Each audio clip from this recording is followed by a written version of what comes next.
결국에 최종적으로 가는 그림은 뭡니까? 그들은 를 원한다. 네, 여러분 반갑습니다. 비트캐쳐입니다. 이 이스라엘과 팔레스타인 하마스 전쟁이 좀 잠잠해지나 했지만 주말 동안 또다시 국제정세 리스크가 확대가 되면서 지금은 이제 이란까지 개입을 할 수 있다라는 그런 우려감이 확대가 되고 있습니다. 이렇게 이란이 만약에 개입한다라고 하면 당연히 미국도 이스라엘 편으로 지원을 가야 되고, 그렇게 되면 전쟁이 확전될 수 있다. 물론 어쨌든 간에 이 전쟁이라는 거는 확전되면 안 되고 당연히 최악의 상황으로 치닫는다면 안 좋을 수 있다. 근데 그 미래는 누구도 단정할 수 없고 장담할 수 없기 때문에 항상 우리는 투자자의 입장으로서 우리 자산을 어떻게 지켜야 하는가, 그 부분에 대해서 계속해서 고민을 해야 된다. 근데 지금 어떤 상황입니까? 과거 미국과 지금의 미국은 완전히 다르다. 과거에는 미국이 전 세계의 경찰을 자처하면서 이런 식으로 어떤 분란이 생겼을 때 중재를 하고 굉장히 강한 군사력을 바탕으로 제재를 했지만, 지금 미국은 과거에 비하면 종이 호랑이, 이빨 빠진 호랑이가 되어버렸다. 그리고 지금은 어떤 상황입니까? G7과 그리고 중국을 필두로 한 브릭스, 이런 대립하는 냉전과 신냉전 시대로 지금 천천히 접어들고 있다. 심지어 미중 패권을 넘어서 지금 다중 경쟁에 그런 시대가 올 것이라고 지금 많은 경제 전문가들과 인문학자들, 지정학자들이 예측을 하고 있다. 실제로 전설적인 투자자 레이 달리오까지 이팔 전쟁 발발로 세계 대전 가능성이 50%까지 늘어났다. 그리고 최근에 또 살아있는 전설적인 투자자 폴 투더 존스까지 뭐라고 그랬습니까?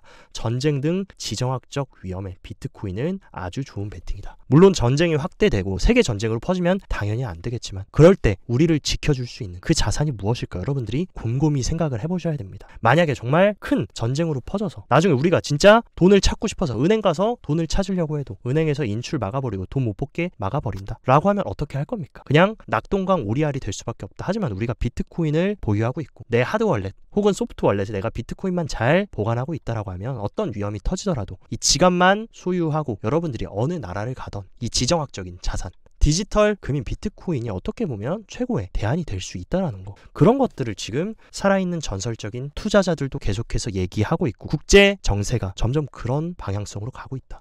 이것만으로도 여러분들이 지금 비트코인이 뭐 27K를 가니 28K를 가니 이런 부분이 아니라 우리가 왜 비트코인을 투자를 해야 되는지, 왜 비트코인이 향후에 이런 혼란스러운 질서 속에서 우리를 살려줄 수 있는, 우리를 구출해줄 수 있는 그런 자산이 될 수 있는지, 이 부분만 아시더라도 우리가 왜 지금 비트코인에 투자를 해야 되는지에 대한 명분은 너무나도 충분하다. 그리고 현재 지금 상황이 어떤 상황입니까? 비트코인 회복력, 글로벌 자산 불안 속에서 해지 수단으로 지금 급부상하고 있다. 실제로 대표적인 금융시장인 이 나스닥과 비트코인의 흐름을 비교만 해봐도 지금 비트코인이 어떤 자산으로 떠오르고 있는지 여러분들이 한눈에 알 수 있습니다. 점점 이팔 전쟁이 확전될 수 있는 가능성, 우려감이 커짐에 따라서 비트코인은 이런 식으로 급등했지만 반대로 나스닥은 폭락하는 모습, 이것만 보더라도 이런 불안정한 시장에서 비트코인이 피난처이자 대안이 될 수 있다는 거 실제 지금 가격이 증명을 하고 있다. 그리고 이런 지금 불안정한 국제정세는 단순히 이팔 전쟁이 끝나서 해소되는 게 아니라 아마 굉장히 오랜 시간 동안 이런 신냉전주의 체제, 미국과 서방과 중국을 필두로 한 브릭스가 대립하는 구도, 탈달러화가 가속화되는 이런 움직임은 앞으로 더 가속될 수밖에 없는 그런 굉장히 중장기적인 글로벌 패권의 문제이기 때문에 우리가 이 비트코인이라는 자산에 집중을 해야 되는 거 실제 가격도 증명을 하고 있습니다. 또한 크립토 개별 시장으로 넘어와서 또 어떤 크립토 시장에 개별 호재가 있었습니까?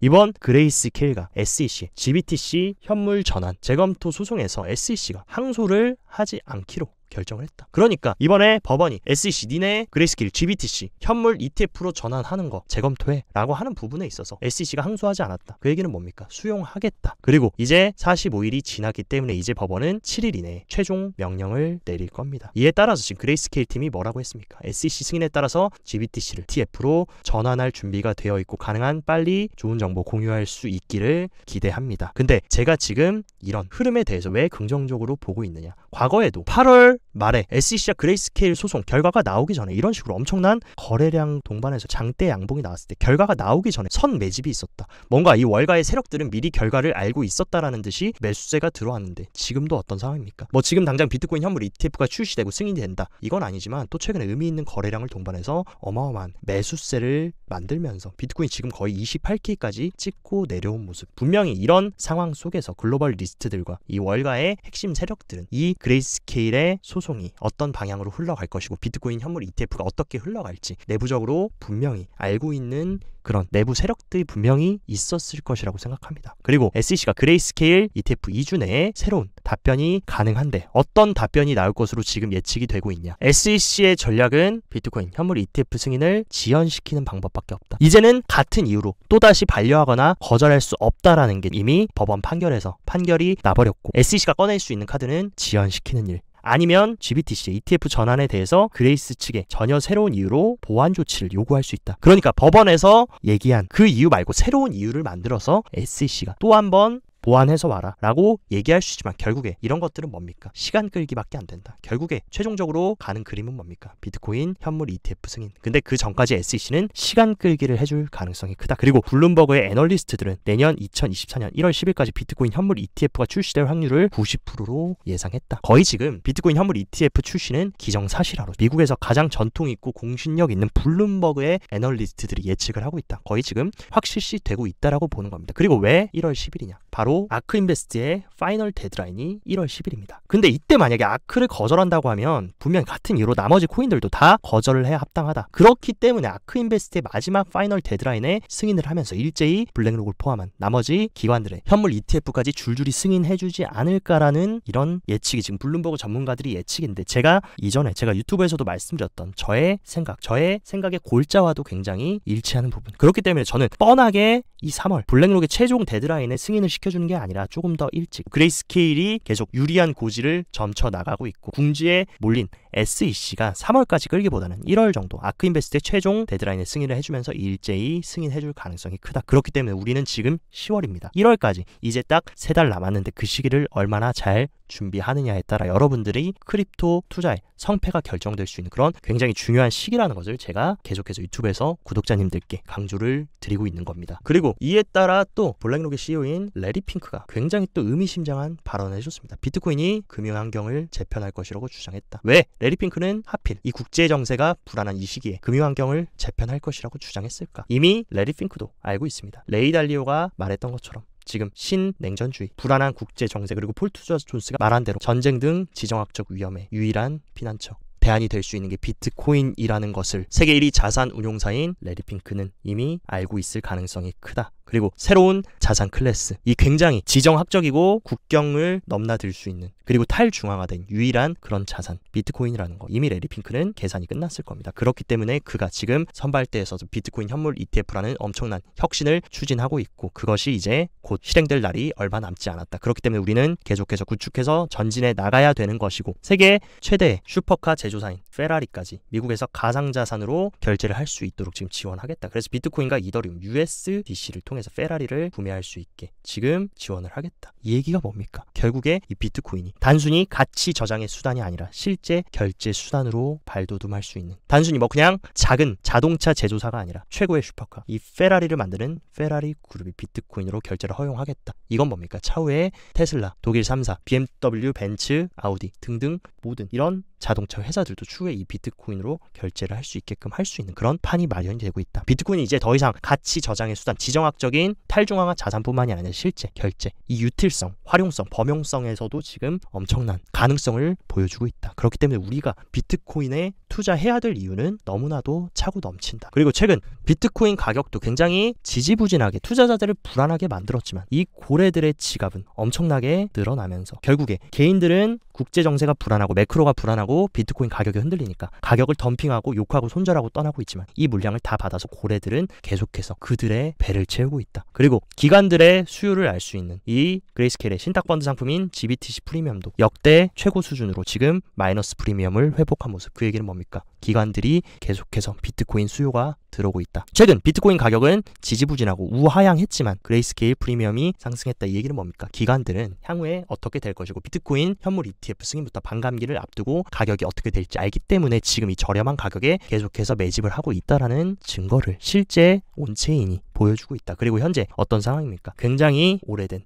비트코인들이 엄청나게 지금 이동을 하면서 그 얘기는 뭡니까? 손바뀜이 일어나고 있다. 근데 이 굉장히 오래된 비트코인이 어디에서 어디로 가고 있을까? 굉장히 오래전부터 비트코인을 들고 있던 대량 보유자들, 고래들이 제가 봤을 때 계속 기관들한테 이 비트코인 물량을 판매하고 있다. 이 OTC, 이 장외거래로 기관들이 이런 고래들한테 물량을 매집하고 있다라고 개인적으로 해석을 하고 있습니다. 왜냐하면 비트코인 선물 ETF와 현물 ETF의 가장 큰 차이점은 뭡니까? 현물 ETF는 선물 ETF 달리 비트코인 현물을 매입해야 된다는 차이점이 있다. 비트코인 현물 ETF는 자산운용사가 직접 현물 비트코인을 매수해가지고 보관까지 해야 되는데, 그렇기 때문에 자산운용사가 직접 현물 비트코인을 매수한다는 점에서 출시만 된다면 엄청난 파급 효과를 미칠 것이고, 기관 차원에서 대량의 비트코인 현물 매수가 일어난다. 특히 블랙록 같은 자산운용사는 유동성이 크게 발생합니다. 왜냐하면 블랙록 같이 믿을 수 있는 세계 1위의 자산운용사가 신탁해서 비트코인을 보증해가지고 ETF 판매를 한다라고 하면, 단순히 지금 여러분들이 업비트, 바이낸스 들어가서 비트코인을 매수하기보다 이런 기간을 거쳐서 매수하는 게 훨씬 더 안전하고 내 자산을 지켜줄 가능성이 굉장히 크다. 그렇기 때문에 엄청난 유동성이 발생하게 될 텐데, 이 유동성 공급할 수 있는 현물 물량을 블랙록이 직접 확보를 해야 된다. 그러니까 생각을 해보십시오. 이 블랙록이 얼마나 미리 매입을 해야겠습니까? 그렇기 때문에 이런 움직임들, 이런 엄청난 고래들의 지갑이 늘어나고 있고, 그리고 엄청난 이런 네트워크상의 손바뀜이 일어나고 있는 거. 결국에 미국의 엄청난 대형 월가 세력들, 금융 엘리트들이 비트코인 현물 ETF 출시 전에 엄청난 유동성을 지금 비트코인을 확보해야 되기 때문에 개미들을 계속 불안하게 만들고, 국제정세를 불안하게 만들고, 시장을 불안하게 만들어서 뭔가 폭락하고 다시 최저점을 갱신할 것 같은 움직임을 만들어 놓고 이들이 던진 패닉셀 물량을 지금 다 빨아들이는 이런 작업들을 하고 있는 거기 때문에 우리는 절대로 그런 권모술수에 절대 속아 넘어가면 안 된다. 바이낸스 CEO 창펑자가 항상 하는 말이 뭡니까? They want to buy cheap. 그들은 싸게 사길 원한다. 그들이 누굴까? 이 정답에 대한 부분은 제 비트게츠 구독자님들은 누구보다 잘 알고 있을 겁니다. 그들에게 절대로 헐값에 비트코인을 넘겨주면 안 된다. 그 부분 여러분들이 꼭 명심하셔야 된다. 그리고 지금 뒷구멍에서 미국 1위 은행 JP모건은 뭐 하고 있습니까? 지금 암호화폐 핵심 기술을 기반으로 구축된 상호 애플리케이션을 추진하면서 블록체인을 사용해서 고객을 위한 최초 담보 결제까지 시작했다. 지금 JP모건은 비트코인 쓰레기고 해롭다라고 해놓고 개미들 다 털려나가고 도망치게 만들어놓고 지들이 이 시장을 삼키려는 그런 움직임을 지금 미국의 월가 자산운용사들부터 은행들까지 다 이런 준비들을 하고 있습니다. 그렇기 때문에 우리는 그들에게 속아 넘어가지 말고 언론이나 표면적으로 보이는 부분에 공포 조장, 겁주기에 넘어가면 안 되고, 그들의 진짜 의도, 밑에 숨어있는 진짜 의도를 캐치를 해서 거인의 등 위에 올라타야 되는 그런 멘탈로 계속해서 내년까지 구축해 나가야 된다. 또 그리고 시장에 굉장히 고무적인 기사가 나왔는데, 호주에서 가상자산 거래소 라이센스 제도를 제한하면서 빠르면 내년 초에 법안을 마련하겠다. 이 얘기는 뭡니까? 호주도 지금 유럽과 마찬가지로 정식으로 제도권을 수용하면서 정식 자산으로 크립토를 채택하고 포트폴리오에 포함시키려는 움직임, 지금 전 세계적으로 이런 움직임은 지속되고 있다. 결국에 이 규제라는 것은 무조건 비트코인 안 돼, 사지마, 못하게 한다라는 게 아니라 좀 더 투명하고 건강한 시장으로 만들 수 있게 국가 차원에서 법안의 틀을 마련하는 것이고, 이런 틀이 오히려 마련되면 조금 더 기관들이나 대형 세력들은 믿고 크립토를 투자할 수 있기 때문에 더 큰 자산이 시장으로 유입될 수 있는 유동성을 만들어낼 수 있다. 이런 흐름들이 차근차근 진행이 되고 있고, 지금은 그 시작점, 그렇기 때문에 우리가 굉장히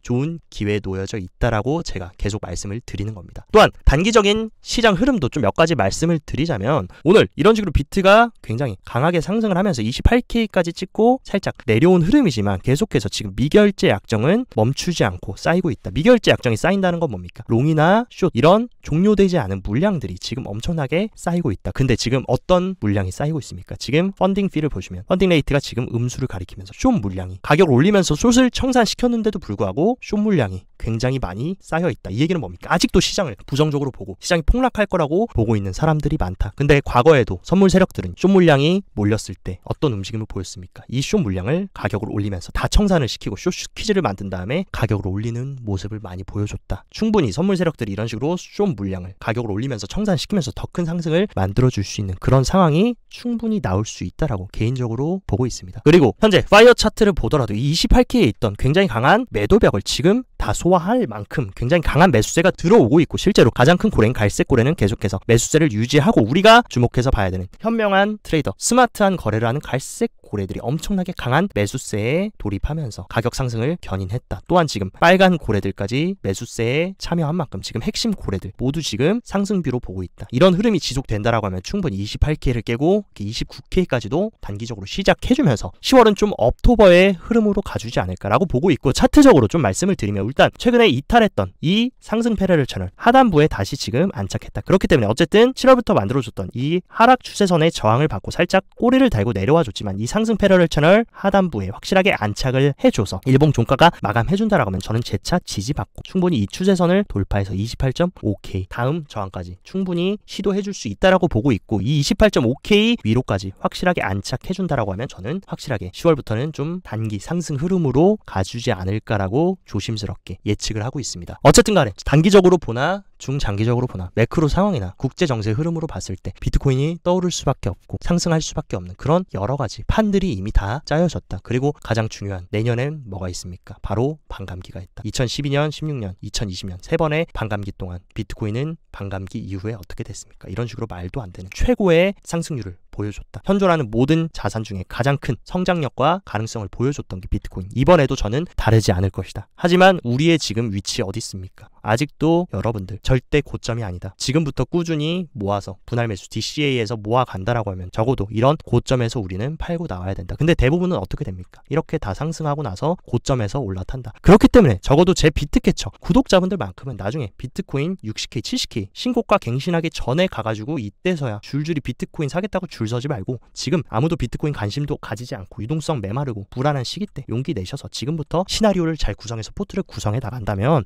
분명히 우리가 적어도 이 최고점에는 아니어도 적어도 어깨 구간에서는 팔고 나올 수 있는, 적어도 이 구간에서 2배, 3배 이상은 수익 보고 나올 수 있는 그런 자리에 우리는 위치해 있다라는 것입니다. 이 부분 여러분들 투자의 코어, 투자의 본질에 강하게 새기고 계속해서 흔들림 없이 구축해서 전진해 나가시길 바랍니다. 오늘 영상도 시청 진심으로 감사드리고 영상 도움됐다 하시면 좋아요, 구독 눌러주시고 더 자세한 실전 투자 전략이나 실시간 대응 방안 궁금하다 하시면 영상 하단 고정 댓글에 제가 직접 운영하는 텔레그램 링크 활짝 열어놨습니다. 이쪽으로 입장하시면 누구나 정보 받아 보실 수 있으니까 활용하셔서 성공적인 투자 이어나가시길 바랍니다. 오늘도 시청 감사드리고 여기까지 비트캐쳐였습니다.